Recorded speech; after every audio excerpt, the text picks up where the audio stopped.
Hello friends, आप सभी का स्वागत करता हूं आपके अपने माइल चैनल पर। मैं हूं कमलेश। फ्रेंड्स, आज के इस वीडियो में आप सीखेंगे एक्सेल के चूज रोज फंक्शन के बारे में। तो फ्रेंड्स, अगर ये वीडियो आपको अच्छा लगे तो प्लीज़ इसको आप लाइक करें, शेयर करें और चैनल को सब्सक्राइब करें। तो फ्रेंड्स, चूज रोज फंक्शन का एक्सेल में क्या काम होता है, यहाँ पर देखिए मैंने एक सैम्पल डेटा तैयार किया हुआ है जहाँ आप देख रहे हैं कुछ स्टूडेंट के नेम मैंने रखे हुए हैं और यहाँ पर total Hindi, English, math, science और हिस्ट्री इन सभी के अकॉर्डिंग इन सभी स्टूडेंट के यहाँ पर मार्क्स हैं। अब चूज रोज फंक्शन का एक्सेल में क्या काम होता है कि जैसे आप देख रहे हैं कि नेम से ही आपको पता चल रहा है कि चूज रोज, यानी कि आपको इस फंक्शन के थ्रू क्या होता है कि आपको अगर इस नेम से लेके हिस्ट्री तक का अगर कोई कॉलम में से कोई अगर आपको डेटा है हमारे पास, जैसे अभी यहाँ पर नेम से लेके हिस्ट्री तक का हमारे पास डेटा है, तो यहाँ पर रोज़ से हम यहाँ बात कर रहे हैं। तो रोज़ में हमारा क्या है, जैसे पहले रो में यहाँ पर आप देख रहे हैं 6 रो में यहाँ पर हमारे पास नेम है, फिर 7 में यहाँ स्टूडेंट का नेम है। तो इस तरह से ये रोज़ में यहाँ पर डेटा है, या उसको आप कॉलम में भी कह सकते हैं। पर मैं अभी रोज़ में इसलिए बता रहा हूँ क्योंकि यहाँ हम बात कर रहे हैं चूज रोज़ फंक्शन के बारे में।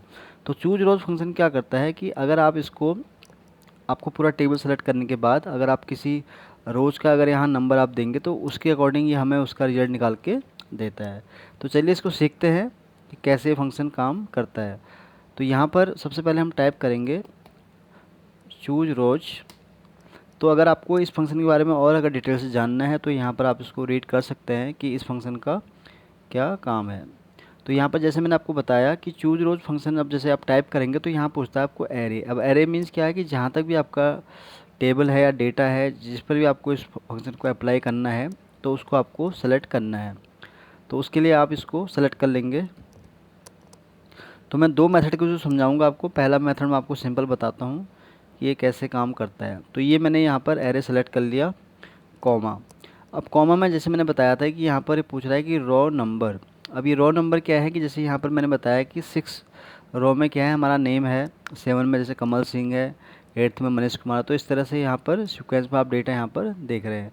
तो इसमें से अगर आपको किसी एक कॉलम का डेटा चाहिए, अब फॉर एग्जांपल अगर मुझे यहाँ पर राजेश सिंह का अगर यहाँ डेटा चाहिए तो यहाँ पर हमें इसका काउंट देना पड़ेगा रोज़ का। तो रोज़ का काउंट हम कैसे देंगे, हम यहाँ नेम से इसको काउंट करेंगे, first, second, third and fourth. तो हमारा सिंह जो है वो 9 रो में है। तो यहाँ पर हमारा जो रोज़ नंबर होगा वो होगा यहाँ पर 4, फर्स्ट, सेकंड, थर्ड, फोर। क्योंकि राजेश सिंह वैसे अगर टॉप से देखेंगे तो ये 1 से रोज़ काउंट हो रहा है, तो यहाँ 9 शो कर रहा है, लेकिन हमें यहाँ पर टेबल के हिसाब से यहाँ पर रोज़ को सेलेक्ट करना है। तो उस केस में हमारा जो रो नंबर होगा वो होगा हमारा 4। तो हम यहाँ 4 टाइप करेंगे और इंटर प्रेस कर देंगे। तो ये देखिए कि राजेश सिंह का जो कि यहाँ पर 4th में है उसका डेटा यहाँ पर हमारे पास आ गया है। अब इसी को अगर आप चेंज करें, अगर आप 5 करेंगे तो उसके हिसाब से ये फंक्शन यहाँ पर काम करेगा। अगर आप इसको फर्स्ट रखें तो ये इस तरह से यहाँ पर काम करेगा, जो कि अभी आप देख रहे हैं हेडर का डेटा भी हमारे पास यहाँ पर आ गया। एक तो मैंने आपको ये बताया कि सिंपल इस फंक्शन को आप ऐसे भी यूज़ कर सकते हैं। दूसरा मेथड क्या है, उसके लिए आपको फिर वही टाइप करना पड़ेगा, चूज रोज। तो एरे आपको सेलेक्ट कर लेना है पहले की तरह। तो ये सेलेक्ट कर लिया। अब यहाँ पर क्या है, इस वाले में, इस मेथड में बताऊँगा आपको, अगर आपको विद हेडर के साथ किसी स्टूडेंट का डेटा चाहिए तो उसके लिए आप यहाँ पर क्या है, पहला आप यहाँ टाइप करेंगे फर्स्ट। अब फर्स्ट क्यों टाइप करेंगे, क्योंकि जो हमारा पहला जो डेटा यहाँ पर रो स्टार्ट हो रहा है वो नंबर 6 से, भले ही 6 रो है बट यहाँ पर आप देखें तो नेम हमारा क्या है, यहाँ पर पहला रो कहलाएगा इस फंक्शन के अकॉर्डिंग। तो उस केस में आपको यहाँ पर बाय डिफ़ॉल्ट 1 टाइप करना है। ये हमारा है हेडर के लिए, जो कि यहाँ नेम से देखे आप ये देख रहे हैं हिस्ट्री तक का।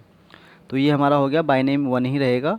अब यहाँ पर आपको जिस रो का डेटा चाहिए, अगर आपको इसमें से कोई एक पर्टिकुलर स्टूडेंट का डेटा चाहिए, फॉर एग्जांपल यहाँ रवि कुमार का अगर डेटा चाहिए, तो उसके लिए आपको यहाँ पर काउंट करना पड़ेगा रवि कुमार तक का रोज़ का। तो हम काउंट कर लेते हैं 1, 2, 3, 4, 5, 6 एंड 7। तो 7th रो में जो है रवि कुमार का डेटा है, तो हम यहाँ टाइप करेंगे 7 और यहाँ पर ब्रैकेट क्लोज करेंगे।